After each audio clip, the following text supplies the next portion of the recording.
welcome to edition 103 of our Killa No Filla podcast with me, Rachel Fairburn and Kiri Pritchard-McLean. Just before we start, we'll do our usual disclaimer. This isn't hero worship. We do this podcast because we have mutual interest in serial killers. And as long as we are doing this podcast, it stops us from writing to them in prison. Yes, I'm surprised you went for 103. I thought you would be 103. Well, as I said 103, I did sort of have a little pause. I think you could tell that I was thinking, shall I? But it's out there now, 103, like Key 103. I was going to say Key 103. Key 103. What? Is that a Manchester-based radio station? It doesn't exist anymore. It's Capital now, yeah. But yeah, Key 103 was the radio station. The one. The one. I mean, we've talked about this before, but Atlantic 252 is my Key ride or 103. die. So welcome to Killa No Filla. Yep. We are chatting today about a female serial killer. What? They do exist, guys. And this one, I thought it would be a quickie, but she rattles through them, doesn't she? Yeah, she does. Was it a listener suggestion? It was a listener suggestion, and I wish I'd done my due diligence and found out the listener before. Well, thank you. Thank you. You'll know who you are. We what have we got to catch up on, really? Well, when you're watching this will be going out in like November, Yep. around about the time of your friend of mine, my birthday. I accidentally referred to it as my birthday week. I meant somewhere in the week of me having a birthday, and this one starts giving it birthday week, birthday. I'm not. You know that I'm not one of those people. Wasn't an accident. Casual. She's there, sitting there. She goes, "Oh yeah, it'll go out on my birthday week." And I went, "Ah, she said it. It's out there. She meant it. No, she meant I it. didn't. Oh, you did." Anyway, and it's just been Rachel's birthday. Yeah. Hate birthday. I really do, don't you? Well, do you know what it is? I just don't like him. Also, here's something that annoyed me. So someone who vaguely knows me started commenting on everything that it was a specific birthday. And I'm like, well, you're wrong.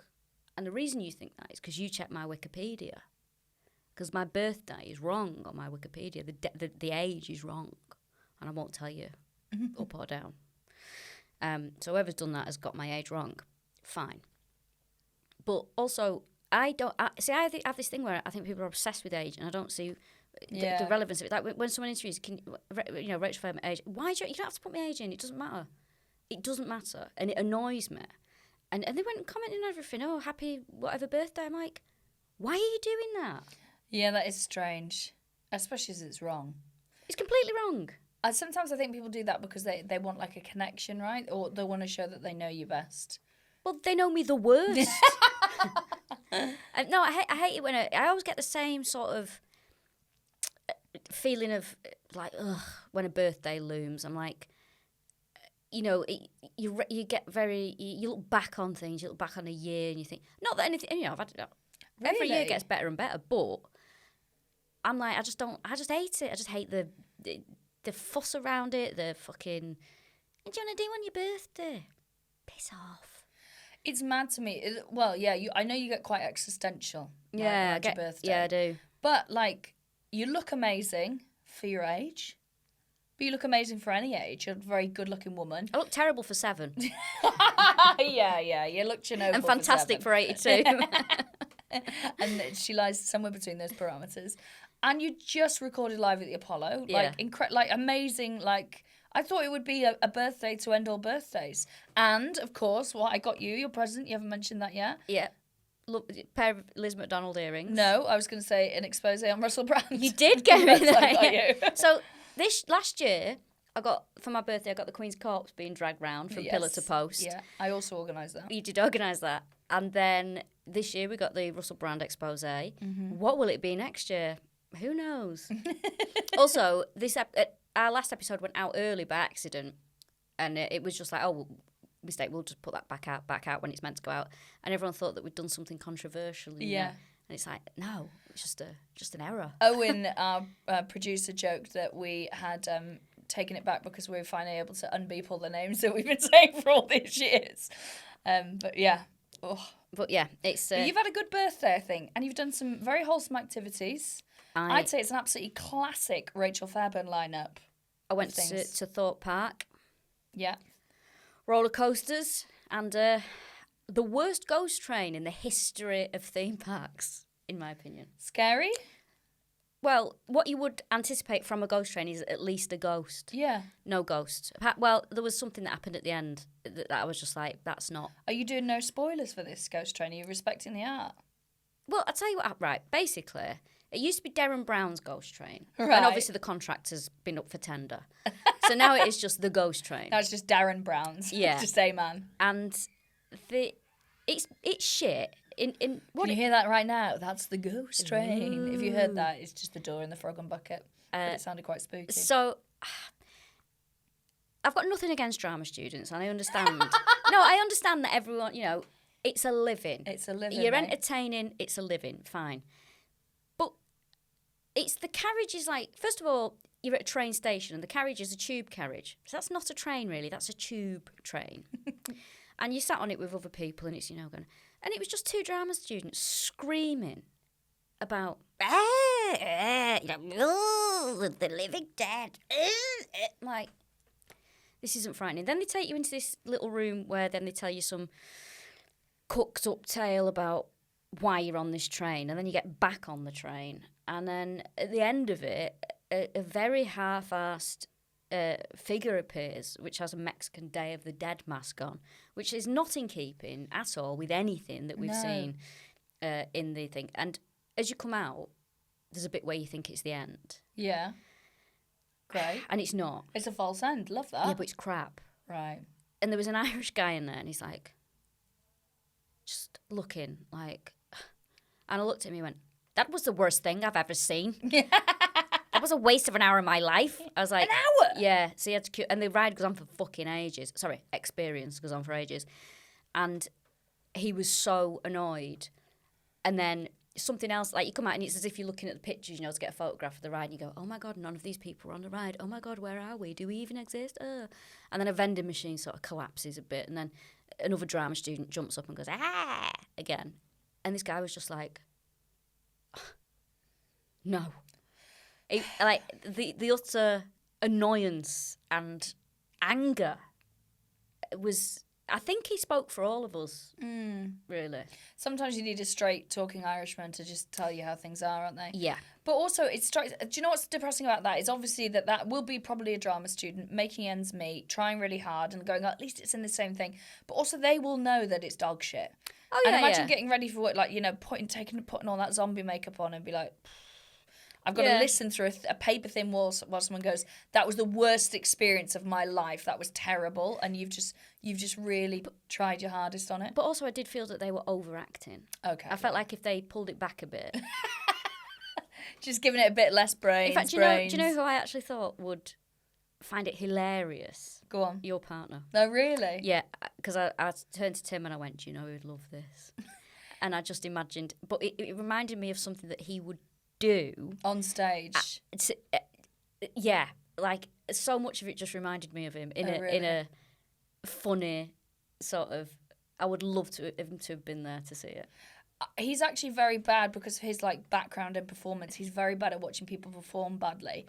Loads of time we'll be watching RuPaul, and when they have a stand-up challenge, I'll turn around to say something to him, and he's standing in the doorway between the kitchen and the sitting room, and he's like, I can't cope with it. And he's got he keeps lifting he finds it too, if people are really bad at stuff, he finds it very uncomfortable. See, I love it when people are bad at stuff. I get more inspiration from people who are bad at things than I do, and I get more from it. And don't get me wrong, I do respect these people to a degree, but it was just so bad. Is it worse than, I used to love a theme park because that was a big thing at the end of year 7, 8 and 9 in our school. You would get to go to Alton Towers. Huge deal. Unless you're one of the naughty ones. Or, now I look back, probably poor because you had to pay to go and do it. Anyway, so Alton Towers is a big deal. But I remember going back as, in my 20s, all sort of stand-up mates. Will Duggan was there and people like that and Pete Otway. And I remember the Hex had opened. And the Hex was, as I recall, a very long queue with some quite poor video footage. And the big reveal is, it's a mean tree. And I just don't think that is quite enough to justify the hype. Yeah. Is it better than the Hex or worse? Did you jump? It's sounding a bit like the one that we did on Madame Tussauds. Not once. There was nothing in it that was frightening. And the other thing is, you get the tube in London when you come back late from a gig, and quite often there is someone screaming on it at you. So you're like, well, this is just yet another example. Simulation. This is just, this is a study of mental illness in the community. And I just, it really pissed me off because I just thought, it could be good, this, but it's not. And it just really irritated me because I just thought, all those people queuing for that, and this is what we got. The other rides were good, though. Good roller coasters. Love a Dodgem. Do you? I think I have got a sort of permanent back injury from Dodgems. Have you? Yeah, because they just, people really go at them. And I hate being nudged. You know what I hate? If anyone wakes me up like this, I'll wake up with a clenched fist. Like, you're kidding me? I hate, and Dodgems is this, like, as a game. Hey, I'm good. I play my own game. I just drive around. You can't get me. You can't get me. Going around like that, you can't get me. Telling you. Also, October, I'm going to go to Blackpool Pleasure Beach because I used to go at least 3 times a year. You should come. 22nd of October. I've come New Zealand, aren't I? Oh, for fuck's sake. I know, I do really want to go there. Because I'm going there, and also I got a capybara stroking experience. What? Yeah. It was my Christmas present. In Blackpool? It's in Preston. What's it doing in Preston, that poor bastard? No, it's like a wildlife park. Yeah. Why is it there? It was born there. There's a few of them, isn't there? It's like even sadder. It's like a wildlife park with. There's no a capybara born in Chorley. Is there anything sadder? So you're going to go and have a go on it? Well, I'm going to stroke it. Yeah, I'm you didn't get the platinum experience, and you should have paid a bit more.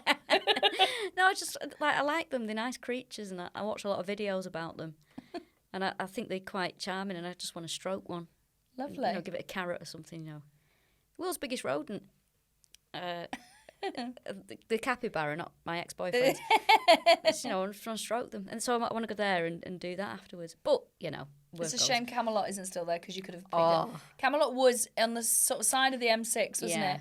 And it was a medieval themed. Yeah. Steve Royal used to work there. Brilliant comedian Steve Royal used to be the jester. He did. What was he called? The jester? I can't remember what he was called. And they used to have jousting. I got my first ever troll from Camelot theme park. No, was it one that got one on the end of a pencil? It was a necklace one. A necklace and it was one. a damn troll. I collected damn trolls. I didn't collect the rust ones. I didn't know there was different genres. I was damn trolls. And I remember getting it. It was like my dad bought it me. And I was like, wow, this is the best thing I've ever had. Like, have you still got it? I have still got it. I've still got that. I knew you'd have hung on to that. And I've still got quite a few of the trolls as well. I don't know what I'm going to do with them now, but I was like, this is the best thing anyone has ever bought me. I cannot believe that I own this. What colour was the hair? Black hair. Tradition. Black hair? Yeah, I didn't go for it. None of this, you know. Didn't want the wacky stuff. Didn't want the wacky stuff. I knew where I was. I knew what trolls I wanted. From that moment, I knew. I used to make clothes for my trolls. Did you? Yeah. Not because I was like, please cover it up, but just because I used to make clothes for stuff, like just cut bits of material and like pin them in place and Yeah, it's nice that. This is very wholesome of us, isn't it? Let's crack on with some murder to cleanse the palate. Oh, one more thing. I went to a Viking reenactment. What birthday was it? Because it feels like it's the big 6-5. I am actually 1,000 years old.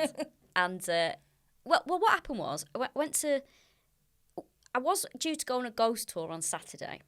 But what with this big documentary being on, I said to Tim, why don't we just go to your parents in Lincolnshire?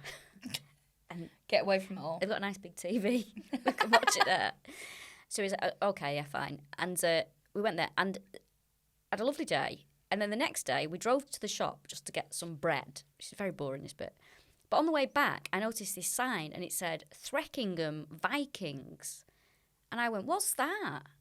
And Tim's like, never mind. I went, what is it? What's Threckingham Vikings? Is it a thing that's happening today? Because it says the 15th and 16th September, 17th, and it was yesterday and today. What is it? Oh, I don't know. Got back into his house, and I went, what's all this thing about the Vikings? His one went, oh, I meant to tell you. Went on the phone.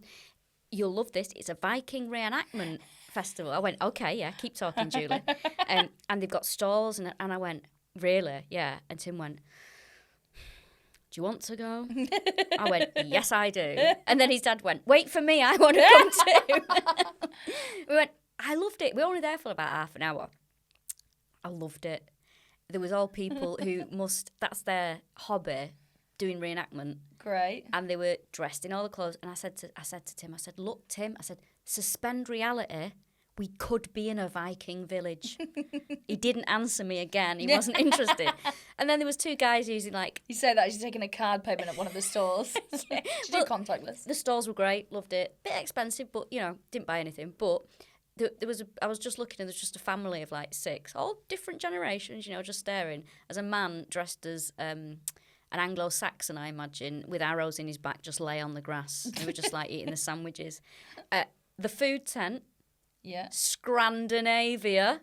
Love it. Really good work, actually. Nice. Yeah. Watched a bit of the reenactment thing, and then there was a St. John ambulance thing just outside, when there was a little event. And I said, shall I go up and tell that St. John ambulance man that there's a guy with arrows in his back lying in that field, and there's 2 men.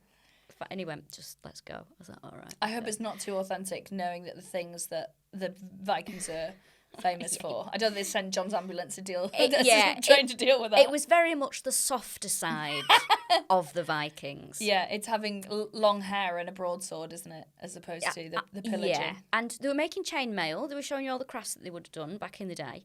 I really enjoyed it. Do you know what? I'd love to do that. If anyone does reenactments, I don't want to join you. But I'd love to come along and just see what you do. I have been talking about this week LARPing, live action role playing. Okay. Where people sort of dress up as different periods. Yeah. I have heard from several reliable sources now, because they'll go away for weekends thing. It's a sex thing, guys. I'm out. I don't want to. No. Is it? It's a sex thing. It's loads of banging. I just want to embrace the history and enjoy the costumes. I don't want that. Get a podcast then. Why does everything have to come back to sex? Why can't we just enjoy ourselves in a... I actually, when I left, I said, do you know what that was? You sound like you're on the television in the 50s. Well, do you know what I said? I said, that was good, clean fun, that. Well, that's what you think. Because when the lights go out, baby... No, don't ever say that ever again. That was horrible. It won't be just arrows sticking out of costumes. When the candles go out, you mean? When the goat's fat burns down. So that's what I did, and I enjoyed myself. If you are a LARPer and you're watching and listening to this and you think I've misrepresented your community, I do apologise, but I sort of suspected this when I did some LARPing as part of the comedy bus, and I said as a joke, I said, is this a sex thing? And he went, I think we all have sex as much as any group of people who come together. And I was like, that is the most swinger answer I've ever heard in my life. And then this week I was chatting about it with someone and I was like, oh yeah, it's just a sex thing. Like, it's fun to dress up, and then there's just loads of banging. Horny nerds, innit, man? Well, horny nerds. Comedy is the other place there. Another thing ruined. Just why does everything have to be so rude all the time? And why are you such a prude? I don't know. I mean, I know what I'm like on stage, and there's a time and a place for stuff. But can we not just have nice things sometimes without somebody jizzing in it? Yeah, like everything's. Oh, the world's gone to shit, quite frankly. Welcome to the podcast. So, we're going to be talking about... She's often incorrectly called Lydia, isn't she? Yes. But her name is... Lyda. Lyda Southard. With a D. Southard. That's how you say it, is it? Southard? I think it's Southard. Southard, yes. Lyda Southard. We're doing that because Owen has someone close to him in his life with that surname. God, you're talking like a medium. Is there a Lyda in the house? Also known as True Blood, Lyda True Blood. And the Black Widow. Yeah. And Flypaper Lyda. Love that. Like me, with my flypaper. Do you know what we were chatting about? We chat about merch and things like that. We really want to do merch that's flypaper spray painted gold for Christmas as a bauble. Would you want it? I think that's a nice idea. We think it's a lovely little idea. Also, can I just... I don't understand...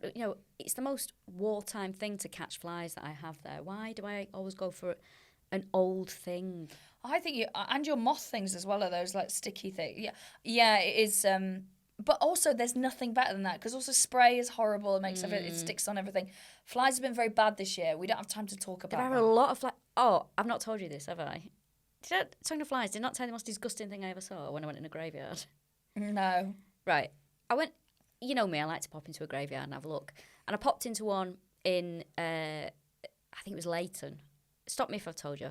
And I was just mooching around. It's where one of the Jack the Ripper victims is buried, and right near that grave, I was like, oh, I didn't know that was in here.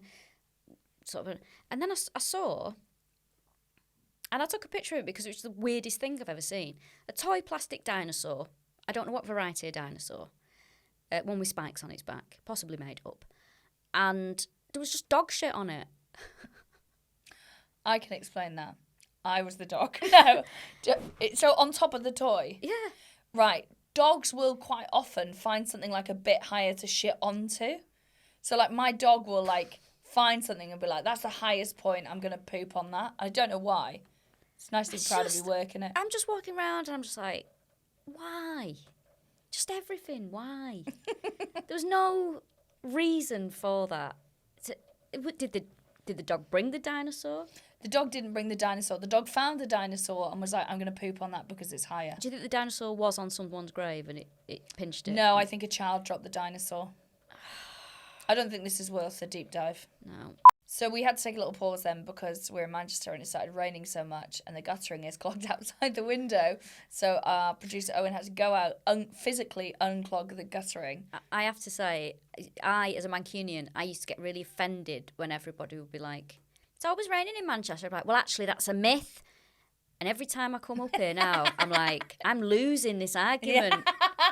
So we're just picking up where we left off because we were mending the guttering. We sat here on our phones while Owen went and did it in the rain. Yeah. So, Lyda. She's born in Keatsville, which is just north of Kansas City. Missouri. Yes, the way it's described is on the flatlands of Missouri, which sounds lovely. Now, she's from a family that was quite close to another family in the area called the Dooleys. No relation to Stacey. I bet you've got strong views on Stacey. Good luck to the girl. Okay. So I've got no... Take this to WhatsApp, I think.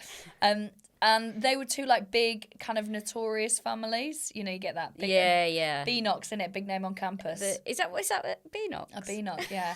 It's a lot where I live in rural Wales. A lot of Beanox. I've never heard that before. On Welsh telly. A Beanox? Yeah, Beanox. I like that. Round.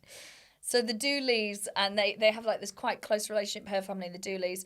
Now, at some point, one of the siblings, one of the kids in the Dooley family, Robert Dooley, sort of takes the shine to her. Yeah. And this will become her first husband. Notice we're saying first husband because there's quite a few. Yeah, there's quite a few. You might lose track, actually. He was a landowner, Robert Dooley, and they fell in love, and then they moved to Twin Falls in Idaho. Yeah, they married on the 17th of March, 1912. Is that St. Patrick's Day? Or 16th of March? I don't know, but 1912 is Titanic. When was the Wall Street crash? No idea. When was it? 1929. There we go. Finally. They moved in with his brother, Ed Dooley. Do you know how she was described? So she was 19 when she got married, and I was trying, there's not loads of information about her, but she's described as being pudgy, round-faced, and plain. I don't know why they need to describe... Was this after her capture? Because I saw things that were the opposite, that said she was attractive and everyone fancied her. Well, I don't think this is... And also, you can be pudgy-faced and plain and people find you attractive. Oh, yeah. Maybe she's got some good chat, because throughout this, she will have the most... Considering she's murdered several people, very clearly, the most charmed existence ever, and it's all through manipulating men. Yep. So she must have something about her, There's got to be something. I hate it when they slag off their looks, because I think it's irreverent, and they don't really do it with men. No. So she's about 19 when they get married. They have a daughter in 1913. The daughter's called Lorraine. And that Lorraine is actually Lorraine Kelly that you see on ITV. There's a kid that I used to play with when I was growing up. It's not, by the way. I feel like I have to say it's not. No, it's not. There's a kid that I used to play with when I was growing up, and I think it was like a... You know, when you have a cousin's cousin that's not your cousin kind of thing. Yeah. Called Lorraine, but I could never pronounce her name, and I used to call her Mavain. Like, Mavain, is Mavain coming to play? Mavain. That must have been very cute. But also, the older kids used to try and pick on me for it. I was like... I can imagine you just not allowing anyone to pick on you. Even as a little kid, I was like... just because I couldn't say the thing, I just used to think, well, why am I... You're a knob. You're a knob, mate. He's maraining. So they move in together after having baby Lorraine, and they move in with his brother as well, Edward Dooley. Now, very soon into it. One of the things that she pushes for is like everyone should have life insurance. That's obviously just like a good thing you to must get life You insurance. must. Have you got life insurance? Me, have heck? No, I've got no insurance. for I anything. don't see the point. Like, and I've said this before. Like, if I don't have any kids, so that's the only reason you'd have. No, because if I died, like then your partner's stuck with a mortgage, right, or homeless. I haven't got a bloody mortgage. I've got a rent. What? I've said this before. The worst that happens, if I died, my parents get to have a really good car boot sale. That's the worst. Like, put it all in a van, take it down to the car park on a Sunday. Can I have first dibs? Have first dibs, mate. Everyone come round, take what you want. I haven't got life insurance, absolutely not. I haven't got life insurance. I feel like it's I should have a will, I think, because I've got a house. Oh, you should have a will. I remember signing a thing when I worked at London Business School. You had to sign this document that was like, if you died when you worked there, they gave someone in your family like 5 years worth of your wage. So at that point, Oh my God. I was worth more dead. So I just put my oldest niece. Yeah, nice. Do you know what? That's the opposite of what Walmart do, is that they get life insurance in America. They basically did cost-benefit analysis and thought, if we get basic life insurance with a payout of this much on our employees, this many a year die and it's worth it. So they get life insurance for anyone who works for them, but only so they get a payout. Unethical. Yeah, awful. Whoever came up with that, if in the meeting where somebody said that, they should have been battered and kicked out of the room. Yeah, it should be. It should be like, that torture thing with the brass bull. The brazen bull. The brazen bull, where he's like, because you've come up with this, you need to die. You're going in there. Yeah, you're going straight in there. You're going to die by the brazen bull. Should have been the same with that person. Awful. Really horrible, that. So, life insurance policies are on baby Lorraine. Yep.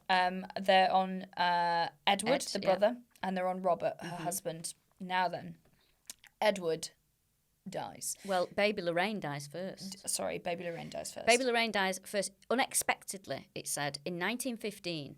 And Lyda claimed that this was from her drinking dirty well water. Yes, there's a lot of typhoid going around at the time. Like these kind of deaths, and definitely infants passing away is not unusual, sadly.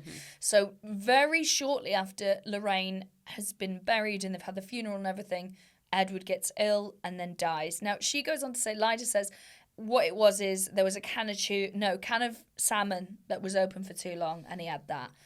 It really sent me I just don't believe anyone... You wouldn't eat rotten fish. Yeah. I mean, seafood that's off is one of the things that you feel like... It tells you before you need to know. Do you know what I mean? You know my feelings on fish anyway, but rotten fish, Jesus Christ. I just don't think you can... Also, I hate tin salmon. Whenever I've had it, which is very rarely, there's always little spine bones in it. No, don't. Little, like vertebra. Don't. And they're soft. Fucking hell. Disgusting. Absolutely vile. My dad, this is probably not going to be worth me talking about. Salmon's freshwater as well, isn't it? Why does that make a difference? Well, I always say if it's from the sea, it's not for me. But also, if it's freshwater... You'll have it. No. I don't eat anything out of water. I don't like duck. I don't like anything that swims on water either. Okay. Just blech. Right, so nothing that swims? No. Okay, I ain't eating that. Elephant? No. Crocodile? Have you had crocodile? I have eaten a bit of crocodile. Oh, It was under duress, though. I didn't want to. What occasion is that where you were forced under duress to eat a crocodile? What occasion is that? I went to Florida with my the favourite ex-boyfriend. And he's one of them, I'm up for anything, me. And I hate those Except people. staying faithful. Except say, yeah. Well, he was up for anything. Yeah. Let's give him credit there. But I just, he was like, come and try these frogs. Like, I don't want to. You've got a very basic palate. No, I just don't want to eat that. Yeah, that's fair. I just went there, I don't like it. And then, try this crocodile. I don't want to. I like crocodile. Fishy chicken in it. It's disgusting. I thought it was nice. But anyway, I don't eat Then I've got to live for an entire day knowing that that's in my system. And they know as well. They can sense it. So, can of salmon was open. Obviously, it's quite hot down there. She said it had been open too long, and that's what made him ill. She collected £4,500 because the insurance payment was that if one of the brothers died, the other one would get money and she would get a payout as well. So yeah, £4,500 for the baby and for him. Not bad. Now, not bad. Now, very shortly afterwards, October the 12th, 1915, her husband dies. The brother dies, Robert. And everyone just thinks this woman's having such bad luck. So they said it's on the death certificate as typhoid. And she said what it was is he was drinking from a cistern of water next to the barn, and that must have had typhoid in it because it was stagnant and it wasn't moving. Like, who are these people who are like, you can tell stagnant water? Another thing that freaking stinks. It's gross, Do you think everyone's teeth smell so bad they have got no sense of smell, so they're just knocking back off salmon and like puddle water? It's actually making me sick, this one. So she's collected life insurance for all three of them at this point. She has, yeah. All three. Now she basically planted enough seeds that it was typhoid, and that's got put on the death certificate, and that becomes important later on. Yes. I'm going to turn my page. How do you feel about that? Do it. Lovely. Put that in the sound library. Turning of a page. 2 years later. Because she's only young. She's like 21. She's young. She's spending the money. She's having a good time, I imagine. 2 years later, she married a man called William How do I say this? McHaffle. She marries a man called William McHaffle. Do you know where they met? Go on. He was a waiter at her favourite restaurant. Oh, God, of course. In Twin Peaks. I like that. And she was like, Twin Falls, sorry, not Twin Peaks, in Twin Falls. And she took I think by this time she's thrown her money around a bit, because they sort of imply later on that she's living the high life. Well, I imagine maybe her money's running out at this point, these 2 years. Interesting. And she's gone, I must get myself another husband. But I think he's gone for her because she thinks she's rich. Ah. Although she's very sort of, she gets people to do her bidding, so I think she's quite attractive. Now, he marries her in June 1917. By 1918, he was dead. Yeah. They'd moved to Montana. Yeah. And they'd lived there for over a year. Yeah. So she took her time with this one, didn't she? 18 months. Yeah. And it was put in the death certificate that he died of influenza complications, which was handy because there was a flu pandemic. Yes, influenza and diphtheria, they didn't really know. They just knew that it was a complication from that. So again, it's very vague, and that goes in her favour later on. Now, she gets a premium out on him. She immediately had life insurance, and she gets a 5K. Well, she would have got a 5K payout, which is so much money now, let alone then. But old dead William forgot to pay the second premium on the insurance, so she didn't get anything. So she must have been absolutely gutted. No. I know. All for nothing. All for nothing. Well, she moves on quickly. Yeah, she moves to Denver then, doesn't she? Because in 1919, she meets and marries a third... We're being sabotaged by toxic masculinity and or repair work at the Frog and Bucket. Imagine if it was me just... I was going to say throw my voice, but I couldn't make that noise. Throw my ass. Throwing your ass. Uncouth. What do you do when you need to fart? Do you go to the toilet? It's private. It's horrible. I just don't know how people can just be so free and easy. I don't like it if people fart around me. It's disgusting. It's the mark of a pig. There was a guy on a short film that we were... that we were working on, who would just like, so bearing in mind we'd known him like a day, would just sort of like lift it and like openly fart. Yeah, and this is when we were working with Taro, and Ed went, did that just come from your asshole? To this guy that he's known like 8 hours. It's like, oh yeah, sorry, forgot there's people around. And he was like, I'm going to open a window because you've just farted onto the sandwich that I'm about to eat. Oh my God. Was he strange? I think this guy was deeply mad. We call him... let's change his name. Okay, so I can see Lucy Beaumont's poster on the wall, so we're going to call him Lucy, right? This guy, I've got so much to tell you about this guy. So Lucy was working on one of our short films. We've done 3, so you can't track it down, right? He definitely lied about where he lived to get the job because we always try and employ local people in Wales. Was he in it? No, he was on the crew, yeah. And he was having some kind of allergic reaction to the Airbnb he was staying in. So every day he came in, he looked more and more like he was in a medical trial. It was unbelievable. So he also would openly fart like onto people. Like it was during COVID times as well, and so he had a cough and he kept ruining takes by coughing, and everyone was like, "Have you tested though?" And he would. They could do such a funny act out of it. He would like be putting someone's mic on and then cough in their face and go to see if they did anything, and then he would carry on putting the mic. It was so weird. He also said, he's talking about music, and he said, best band I've ever seen live, Glenn Miller. Glenn Miller and his band, best band. So then we were convinced he was a vampire because he looked up, Miller went missing in the 30s. I was going to say, like... This guy's like 25, and we were like, what? And then he would wait. So this was being filmed at my house. You can't track it down because I've filmed all 3 of them at my house, right? So it'd be filmed at my house, and then everyone would go, and then about an hour later, we'd get like a takeaway, and we all sit and debrief.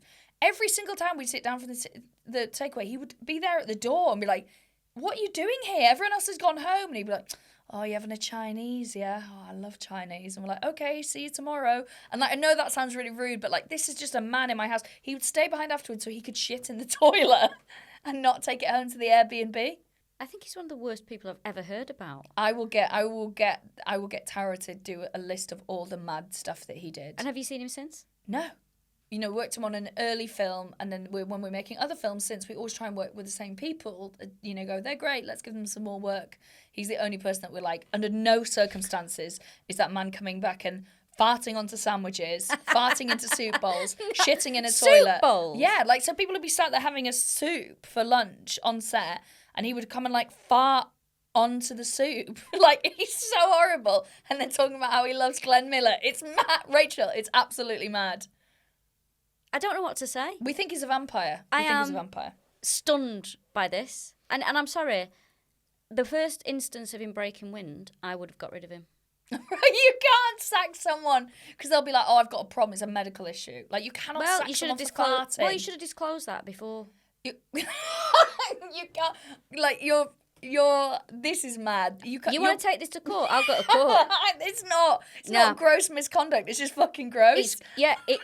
I will take that to court because I am sorry. I'm going to start farting during this and see if you pull me up. I will take it to court and I will win because I will say, I'm sorry, it's bad manners, it's unacceptable, and it was creating an atmosphere literally an atmosphere of making other people feel uncomfortable. So that one person was ruining the work environment for everybody else. Sue me. Listen, if the various people in comedy can get away with the unpleasant environments that they create for decades and decades, I don't think you're gonna make it to the Old Bailey with a fart, mate. the expose on Channel 4. What are we talking about? Oh, I don't know. Oh, yeah, we're talking about... So she marries this waiter again. Yeah. Gets a life insurance, but he hasn't paid it, so she's moved on. So he dies for nothing. He dies for nothing. So she's in Denver, and she is... The next husband, I cannot believe she's already... Like, she's on to husband 3. 1919. She marries a third husband, Harlan Lewis. Nice name, Harlan. Mm-hmm. They're in Montana. He's a automotive engineer. Mm-hmm. Now, I wrote that all out because I went to write mechanic, but I thought, what if that's like, he's not a mechanic and actually he's, worked really hard for the qualifications, and I didn't want to denigrate him in death. So he is an automotive engineer.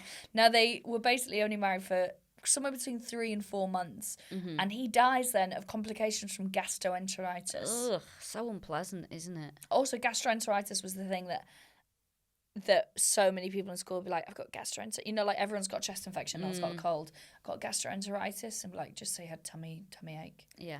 So few people have gastroenteritis. I'm sure food of it. Poisoning, that's the other one. Food poisoning. Everyone's got food poisoning. Like, yeah. I think when you have food poisoning, it's like your life is ending. I think you know it. Yeah. Touchwood never had it. Touchwood, I had it once, and I've definitely told this. It was when I ate that sausage. That my mum said, oh, I thought it smelled funny, but you were really enjoying it. And I, from what I recall from feeling ill, I was sick, but I didn't actually feel like sick. What I felt was like my skin was crawling. Yeah, I know that way. It feels like it's coming away from your clothes. Yeah, it's cold and hot. Like it was cold, and it felt like awful. Goosebumps, like going up and down all the time, and all the hairs were standing up, and I was just constantly vomiting. But it's so weird. Your hairs on your head feel like they're standing away and they're cold. But I didn't feel sick. I just felt very ill. Well, I got it after a friend of ours' wedding. I think a load of people got ill. I don't know if it was norovirus. I don't think it was food poisoning. I didn't. I didn't eat. I was fine, mate. Well, I got that. I'm sure I told you this.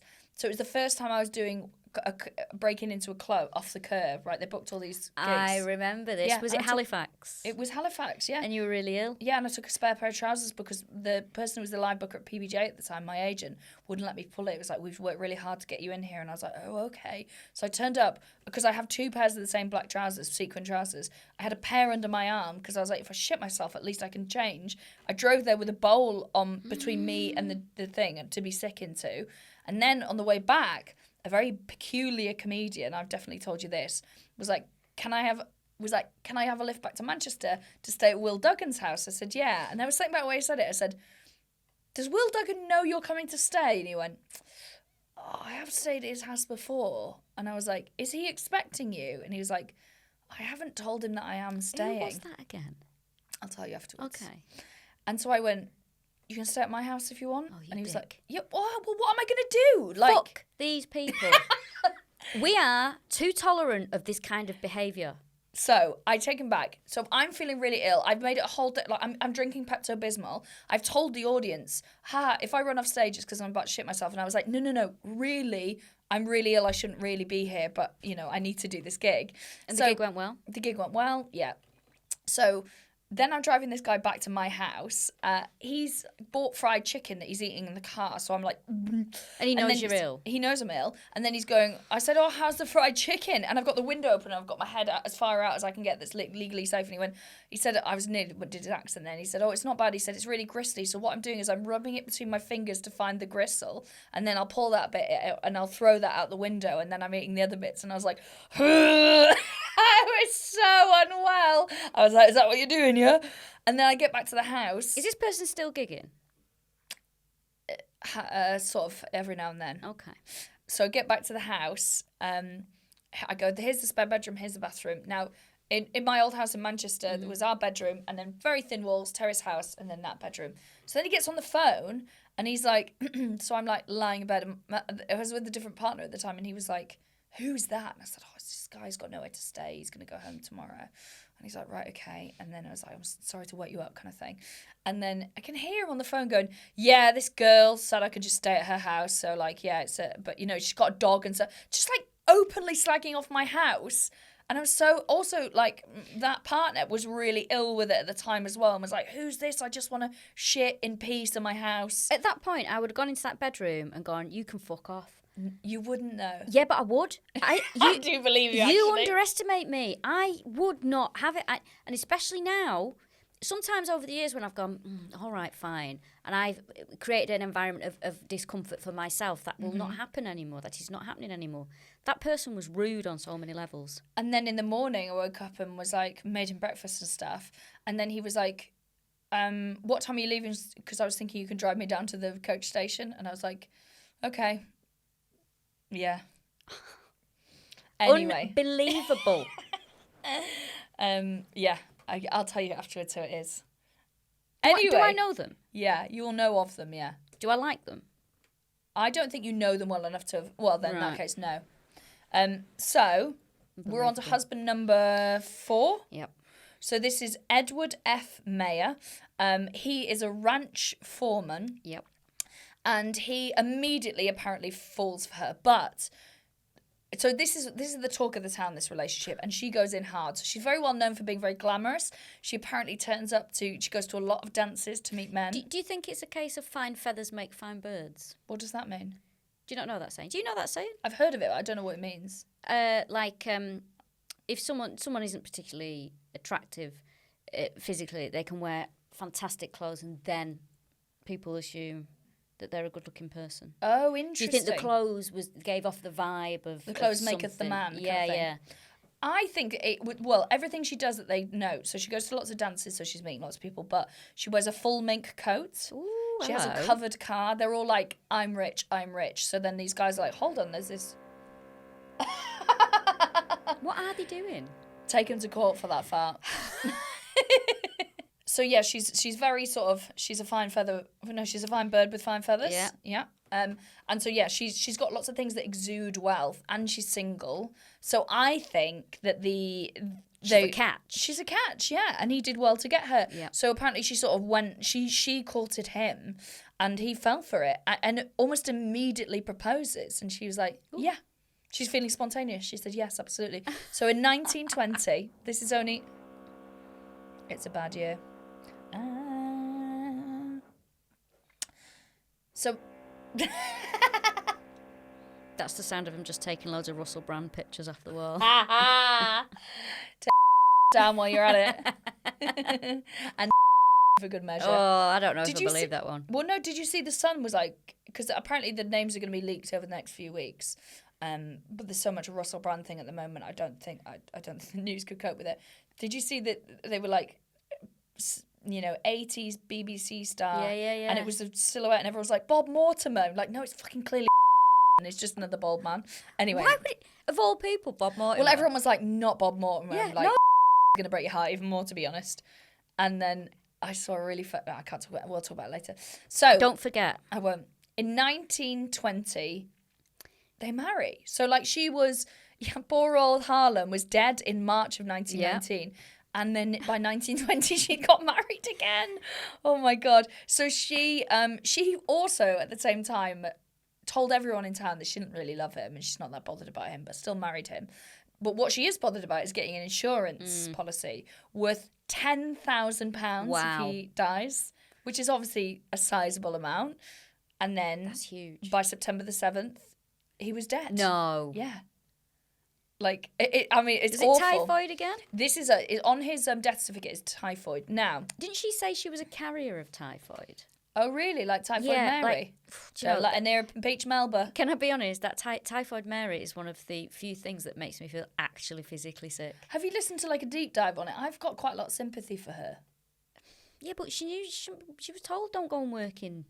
I mean, I think she was terrible that she was locked up for the entire... Yeah. Do you know, maybe we should do an episode on her. Oh, God, she'd be a great live show. Should we do Typhoid Mary? Christmas. Oh, a lovely Christmas one. Oh, Merry Christmas. It's Typhoid Mary. It's not Christmas without Typhoid Mary, is it? Also, I'm sure I've told you this. My gran used to call you Typhoid Mary if you were slightly ill. Oh, go on, Typhoid Mary. Go over there. I actually really hate people who are like, are you ill? Get away from me. Yeah, I really hate that behaviour. Yeah. Oh, don't make me ill. Yeah, that kind of thing. Yeah, you're like, shut up, you fucking baby. It's so annoying, isn't it? Yeah, although, I'm the most important thing here. Don't make me ill. If you are immune compromised, obviously we're not talking about you. Of course we're not talking about you. So I just don't want anyone to feel victimised. And obviously my God. We're talking about the pricks that do that. Who are also ill people have senses of humour too, you know. I know that, but I just don't want anyone to, we could be brightening someone's day here. Is he lying in bed? Look at us. Outreach. They've been in bed for 6 months. Hearing us, brighten the day. I reckon we've made people walk again. to get up and turn off that fucking shit that's just come on. We had turn those fucking women off. Get to the point. Here she is coughing. Typhoid Mary. Anyway, this is where it all kicks off. So, yes, the locals are gossiping about her. They're like, hold on, her husbands keep dying and really fast. There's been a lot, yeah. And also, they probably don't even know about... They don't know about the other ones. The other ones, yeah. So, it was a local... his name was Earl R. Dooley. No relation to the original lots of Dooleys. He was a county chemist. Chemist in Idaho, yeah. In Idaho, yeah. And he was like, there's something going on here that's not right. And he was like, yes, he looked really ill just before There's he died. something wrong. There's a confident rich woman knocking about. Yes. Something's not right. Down a peg or two. I'm going to devote all my extra time to this. Do you know, I bought a book at this little second-hand bookshop the other day, and it was based around rural Lincolnshire, but it was all women from the 30s to the 60s talking about basically sex, death, marriage, everything, and like superstitions that they do. And I'm looking through it, and some of it's like, quite amusing, but quite sad at the same time. But there was one recollection that was like, they said that if a woman whistled, then that would bring death upon the house. We weren't even allowed to whistle. To hold a tune. We're not even allowed. Can't even call a dog from 2 fields away. We could not do anything. And you know what? People would still have it like that, wouldn't they? Yeah, they absolutely. Would still have it. Oh, don't have 2 women doing a podcast because that'll ruin the crops, you see.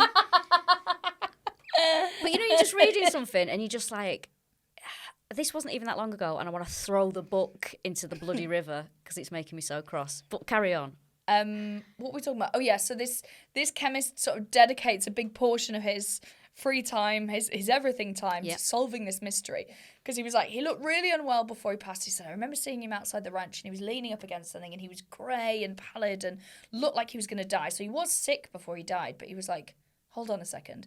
Jumps in the car, goes to the ranch and takes a scraping of the sand where he was and tests it.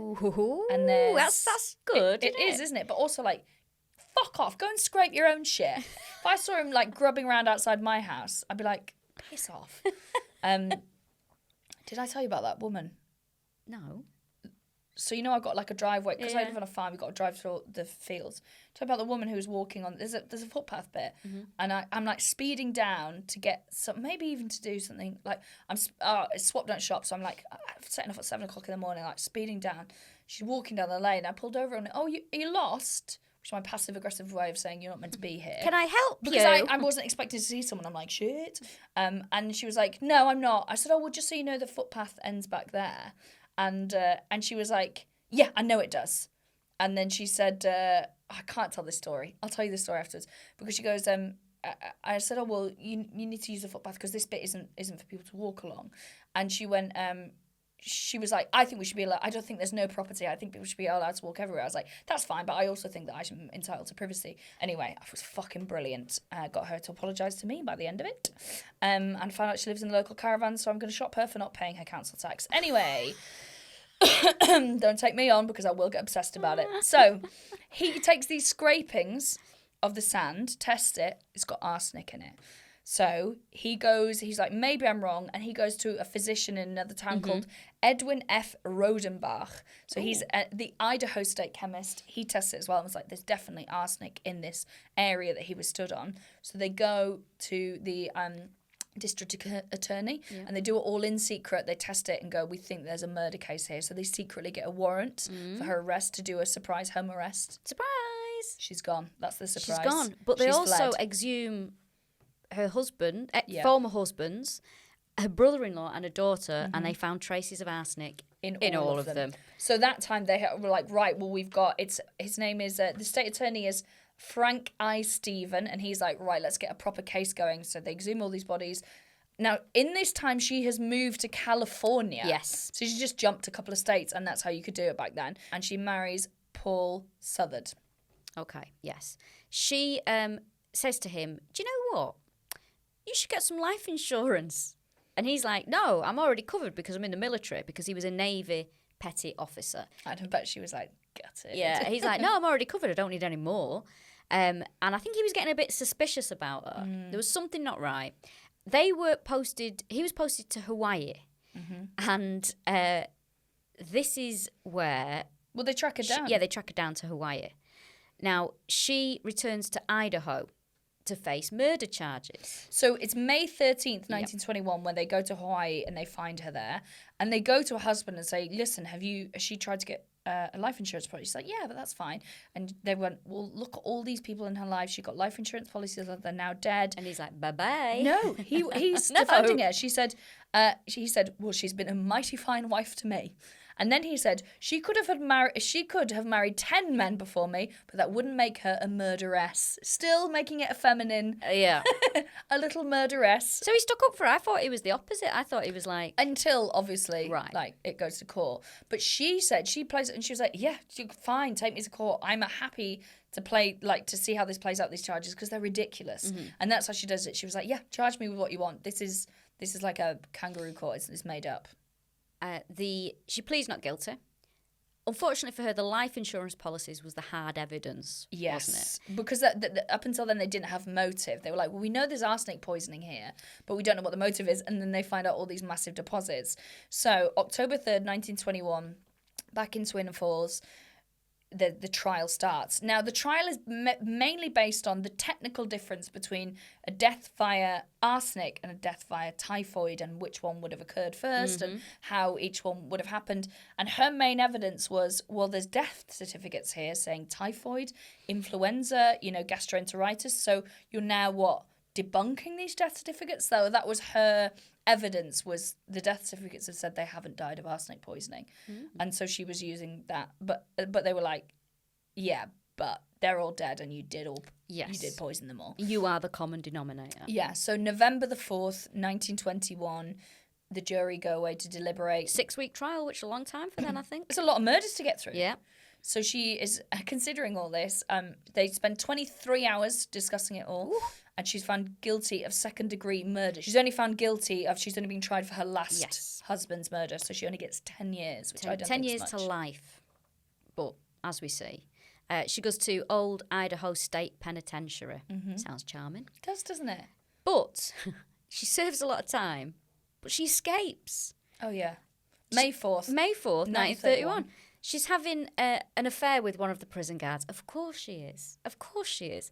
And this prison guard gets her a saw, so she can saw through. How do they not hear that? Saw through the bars. I know how they don't hear it. I found this out. So she saws through the bars, she removes a bar, and everyone's in on it. So that she was like, can you tonight just really play your records loud and sing? And so they must have been like, they're in fine fettle tonight. Everyone is having an absolute blast. And it's so you can't hear her sawing through. Oh, wow. So not only is she having an affair with what is it called, like a prison guard? Yeah, who actually dies a few weeks before she escapes. An untold love story. I know, yeah. She also has some kind of relationship with one of the male prisoners. I don't know how they even met each other or saw each other. So she goes over to the wall. He's put a makeshift ladder over it that she climbs up and then escapes. And then she gets in his car and he drives her away. And then she was like, right, stop here. I'm done with you. Yeah, he thinks, oh, brilliant, we're going to be together now. Yeah, no. And then she's like, actually, done with you, not interested. He'd only been out of, this is David Minton, his name is. He'd only been out of prison on parole for 3 weeks. And broke it for her. He used to throw love letters over the wall to her, apparently. Grip. She goes to Denver, Topeka in Denver, doesn't she? There's a national search, obviously, for these two. But she meets someone in the meantime. Henry, is it Whitaker? I can't read my own writing. I don't know. I didn't write this one down because you had it. Henry Whitlock. Sorry. Harry. Now, she works as a housekeeper for a chap called Harry Whitlock and becomes his wife. She has got something about her. What is going on? Give it to me. So he assists her in her arrest in the end because he finds out, doesn't it, that she's been poisoning her husband's. And in 1952... Well, it's also, David Minton is so heartbroken that she gets him to build a ladder and then goes, drive me here, okay, see ya. That when the police catch up with him, which isn't long afterwards... Oh, he's happy to speak, isn't he? Yeah, in Topeka, about 28 days after the breakout, he was like, oh, yeah, I'll tell you where she is. Well, actually, he was telling everyone, wasn't he? Because he had an alcohol problem. Oh, yeah. So apparently he was going around all the bars going, oh, I can't believe she's done this to me. I can't believe she's done this. I'll tell you where she is. Yeah, and then so the police hear about it and go, I mean, it's a lot of the work's done for them by a chemist and an alcoholic with loose lips. Now they go and find her. She has changed her appearance. She had brown hair and her hair is now dyed black and her 2 front teeth are now gold. Amazing. Amazing. Talk about not drawing attention to yourself. And apparently when the police turn up to arrest her, she's all like grins with this like new look and it's like, I did expect to be caught, to be fair. So like, how much of a difference are 2 gold teeth going to make? So her husband at the time said, oh, I had no idea. She was a model wife to me, whatever that means.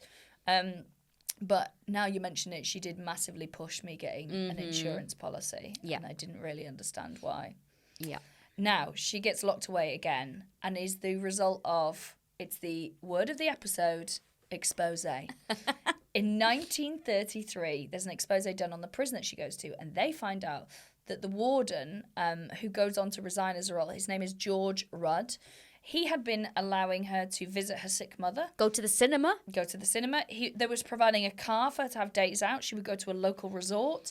She also would go out for at least 5 hours at a time unattended. Absolutely wild. Like, she's going on holiday, she's going to the cinema, she's getting her own car. Like, I don't get that. And I've not murdered husbands. It's mad, isn't it? Yet.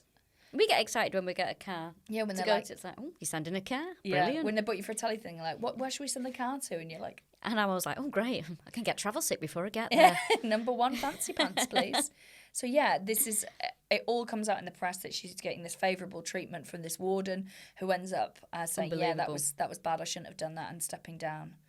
What is clearly it? she was boffing him. What is it? How does she do this? I think she's got a magic fanny. Fucking hell. She gets pardoned, though. That's the insane thing. She is pardoned and released. The woman is released. And she just goes and lives a bit of a normal life, doesn't she? Yeah. Normal life, dotting about. And in 1958, which it's always weird when someone's born in the Victorian times, but then the spans so long. 1958. Imagine being a Victorian and seeing this start of the 60s. You'd be like, what the fuck is going on here? Oh my God. Yeah, what an absolute brain-boiling experience. Those women screaming at those four men. She's carrying a shopping bag from the Asda, I imagine. The Walmart. The Walmart, the Piggly Wiggly. And What? the Piggly Wiggly. What's that? It's like a chain of stores in southern states. Is it? The Piggly Wiggly, yeah. Very cute. First one was in Memphis. I went to the car fact. park where it was and have a picture of the site. I don't know. It was a long time ago. Anyway. Take fucking pictures of anything, me. Yeah, really. Your idea of a day out, the bar's fucking low, mate. Like a Viking reenactment in Lincoln, or a picture of a now shut supermarket in Memphis. These are the things that I enjoy. Right. She's carrying a shopping bag and she has a massive heart attack and dies. And that is the end. And she's buried in Sunset Manor Park in Idaho near some of the victims. Well, when they tested her as well, didn't they? Yes, they tested her. Full of arsenic. Full of arsenic. Because of all the poisoning and coming into contact with it. Which reminds that bit though reminds me, is it like, I don't know if this works with arsenic, I assume it just builds, but like, Rasputin did that like almost microdosing of poison so he couldn't be poisoned. So maybe she's just like immune to it. I don't think that's how arsenic works. Well, really, she's been around influenza, allegedly typhoid. She's been around a lot of illnesses and she's not really picked any. As far as we know, she's not picked anything up herself. That's true. Maybe she was microdosing with arsenic.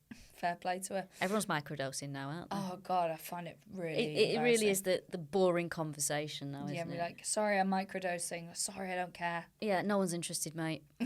No one cares. Thanks for listening. That's it. I hope you've enjoyed microdosing your way through this. That was her. That's Lyda. True Blood / Southard.